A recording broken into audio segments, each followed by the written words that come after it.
No dog sold or raised for illegal purposes. This is a historical and entertainment-based channel. Viewer discretion is advised. Oh, yeah. Episode 17, yeah, man. Just in case you ain't know it, man. Already, man. Why are Paladin dogs such a slip-on bloodline? Where do Alpo dogs stand in history? Where did all the Woods Hershal dogs go? Let us analyze the evidence on this episode of Bulldog Court. Bulldog community, please rise.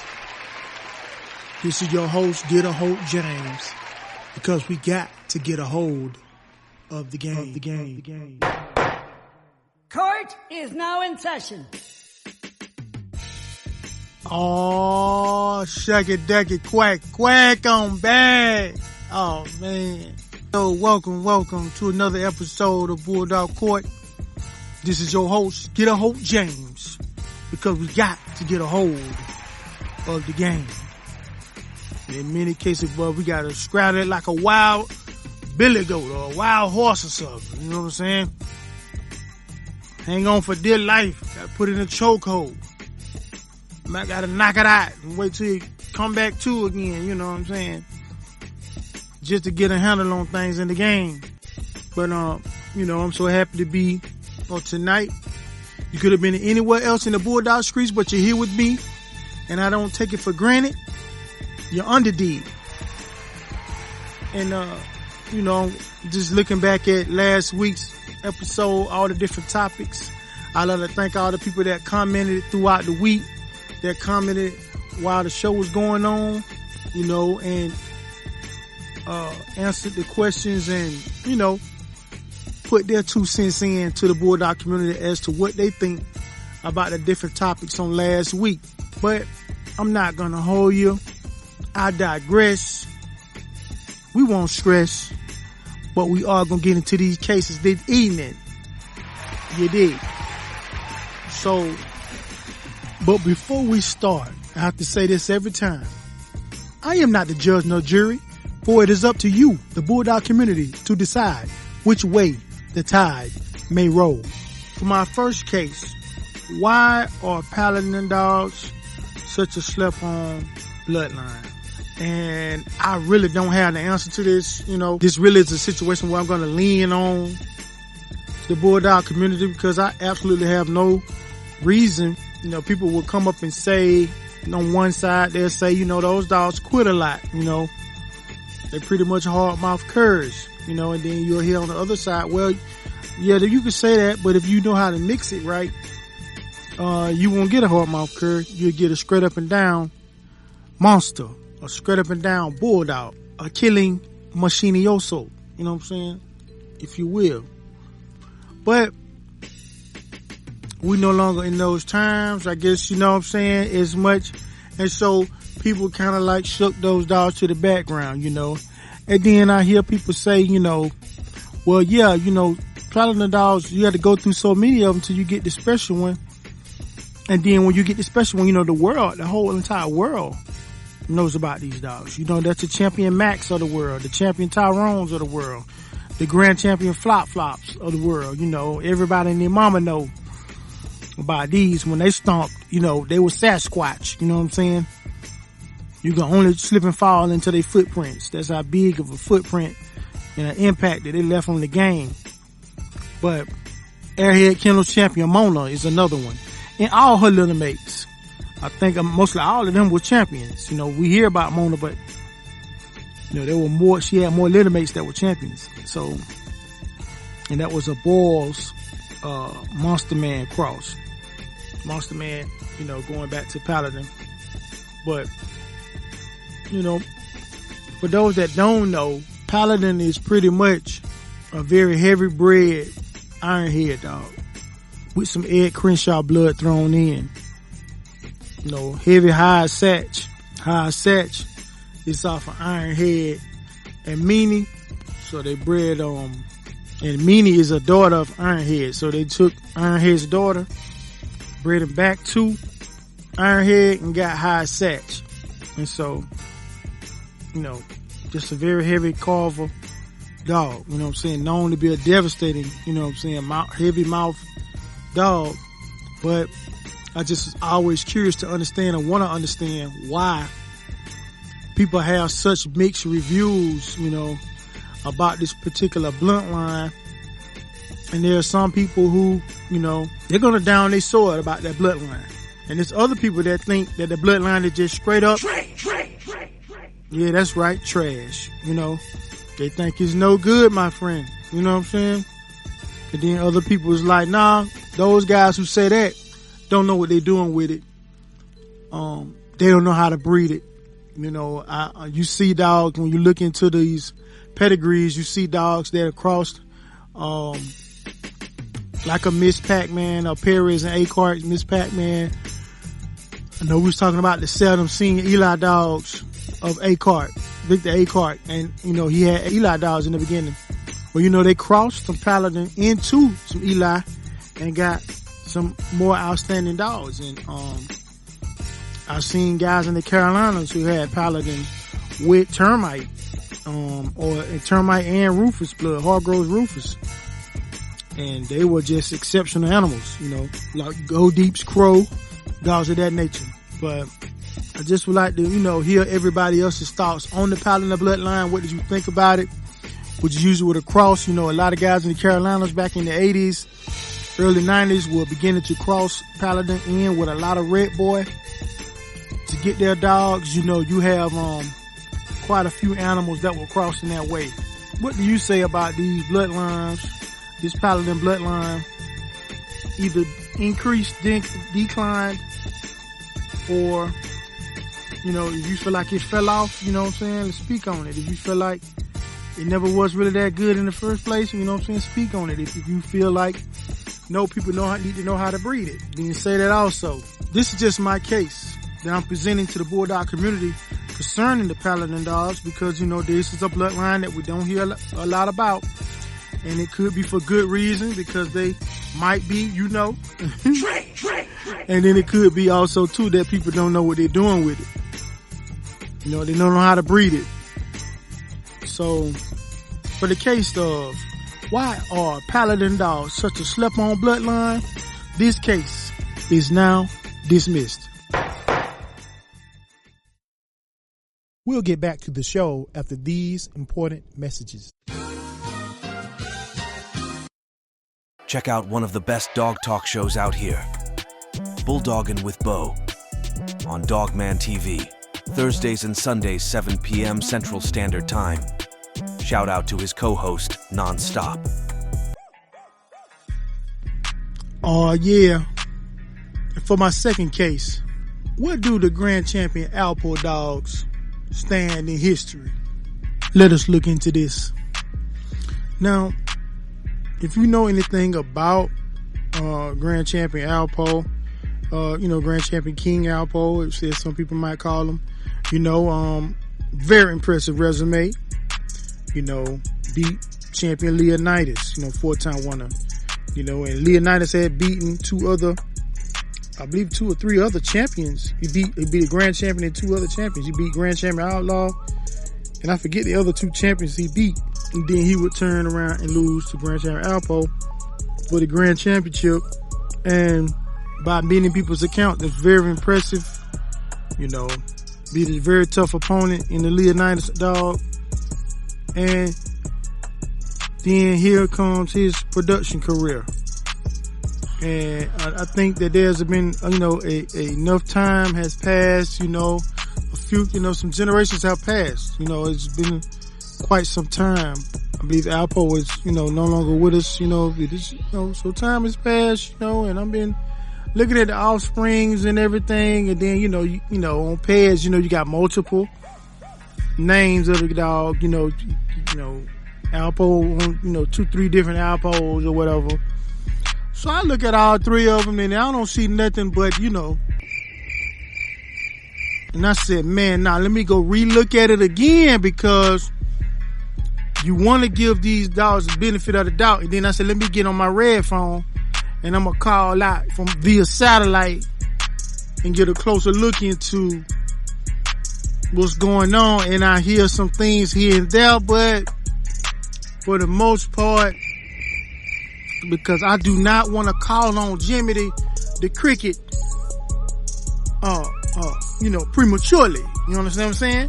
I don't want to put Jimmy on the case prematurely. And I sure don't want to call on, the trash maintenance people. You know what I'm saying? The trans waste, you know what I'm saying? The allied trans, you know what I'm saying?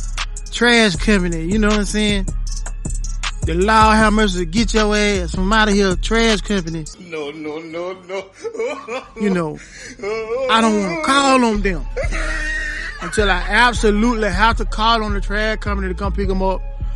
And, and we can no longer talk about this particular subject. You understand what I'm saying?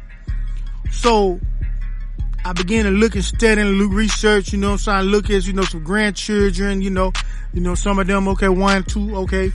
Again, but as I, type and studying a little bit more into the case, I'm steady typing and cutting, I'm looking and researching, I'm using the red phone and I'm, and it just seemed like I got the call on Jimmy Day. I got the call on Jimmy Day. I got the call in because I don't know on my bat phone. You know what I'm saying? And that's for desperate measures I call the bat phone. Desperate measures I call that bat phone. Normally the red phone it'll do it. If I can't find nothing on the internet, I call that red phone. That red phone gonna connect to 5, 6 other phones and I'll be able to find out what I need to find out. But this time right here, oh man, Jimmy the only case, man. Jimmy already been standing on the outside of the office, waiting to get in on this one. I'm looking at the door and I'm seeing Jimmy the head peeking in. Man, I said, hold on, Jimmy. You know what I'm saying? It could be something else. Let me do a little more digging. But no, man, no. No. With all the hype and the fanfare, all that heavy boomer on the bottom, and that boomer stuff about to be ending up on my desk, because you talk about a hidden and missing red boy line. If I ever seen one, you ever seen a bloodline that got one reputation in one decade and a whole nother reputation in another decade? It almost feel like mistaken identity, like somebody swapped babies. You know what I'm saying? They didn't swap babies when they were puppies. They swapped babies when they got around 2, 3 years old. Somebody swapped out or something. Cause there ain't no way in the HE double hockey sticks that bloodline started off like that, turning reindeer, jumping up out of there. And then all of a sudden, now, not only are they bulldogs, but they got a little stomp you out. You know what I'm saying? They got a grill to go with that screaming demon attitude now, all of a sudden. Heavy red boy on top of red boy with a quarter of red boy, and they still, But I digress. But what do you think? For the case of where do Alpo dogs stand in the history? This case is now dismissed. Oh yeah. And for my third and final case, where did all the Woods Hershal dogs go? Oh man. I gotta speak on this because this near and dear to me. Everybody know y'all been following me for any amount of time. Y'all know I'm on GA to the fullest. You know what I'm saying? I'm Georgia born and bred, man. You know what I'm saying? I come up out the red clay. You understand me? This is my, that's my fortress. You know what I'm saying? That's where I come up out of. So I feel a certain kind of way when they start talking about these dogs that come out of GA. And I know the Texas guys, you know what I'm saying? And I got love for the Texas guys because the Texas guy put the Georgia dogs, pretty much on the map. You know what I'm saying? Make no mistake. Carver, guys from Georgia, the Randy Hydes of the world, the Ira Jerry, the James Crenshaws, James Garrett, the Garretts of the world, all of these guys, Kimsey Woods, everybody up there, Mr. Bristol, all those guys, Mr. Abernathy, all them guys, eventually all of them got some kind of version of an Eli Carver or in some form or fashion from Maurice Carver to start up their family of dogs, and were hella successful over the years. Extremely successful. So when I look at the Woods Hershal dogs, and in the 80s and the 90s, they were extremely popular, very successful, extremely deep game animals. But somewhere along the line, they kind of just fell off the face of the earth, I guess. I don't know. I think, like I said, it could be many reasons why. But, we've heard of dogs like Champion Hacksaw. We heard of dogs like, I think he was champion or either grand champion Black Mup from overseas. Just some exceptional all around animals. Deep game animals. I'm talking about extreme game. Like, you can't get no more dead game and not be dead than these animals, And so they were sought after animals for a long time. And people that don't know how Bristol or Woods Hershal is bred, he comes off a Woods Thor. Thor is off of Snooty, bred to Miss Pool Hall Red. Thor is a roam dog and a champion. Bred to High Slut. And High Slut is, the classic running high stuff that he pretty much, pretty much the stuff that he was known for throughout his entire life and career in dogs was the Hyde Satch and Bloody Sunday Cross. All both, Carver bred animals out of Texas. But those dogs will come to Georgia and become world-renowned famous. Just like Snooty, just like Hyde's Meanie that produced Satch, Randy Hyde bought from Carver, and then bred him back to, bred him back to Ironhead to get Hyde Satch, and then Hyde Satch produces, so many good dogs. Hyde's Luther, Diamond Gems Luther, Paladin, the Paladin bloodline is birthed from these strands, and many more. It's just a question that I'm asking, these are animals that I loved, at one time when I was much a young lad, and these animals, I don't know what really happened to these animals, but every time you hear about them, man, they're great, outstanding, man. They can't get more gamer than what they are, No red boy necessary, for those that understand what that means. Because there's some people out here that feel as though you can't get a game dog without having some type of red boy in there, and I beg to differ. No, some of the deepest game dogs in the world that ever been are dogs that have no red boy in them.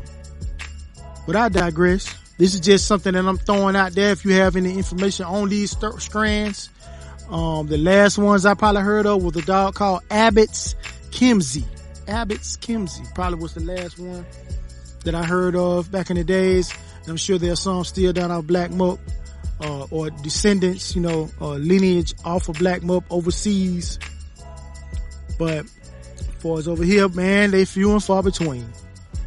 You know what I'm saying? Wind blowing, desert, dry when it comes to that bloodline. But I digress. In the case of where did all the Woods Hershal dogs go? This case is now dismissed. Oh yeah, now it's time for my closing monologue. Like I say every time, make your next move your best move, but move strategic, like a chess move. Man, we've been having a lot of unexpected heat waves for the last part of the summer. The summer not getting out of here without a heat wave. Make sure you hydrate your animals, put water on the ground, water in their lay spot, where they lay up at. And let's get through the summer without any unfortunate incidents. This is your host, Get a Hope James, because we got to get a hold of the game. I'm out.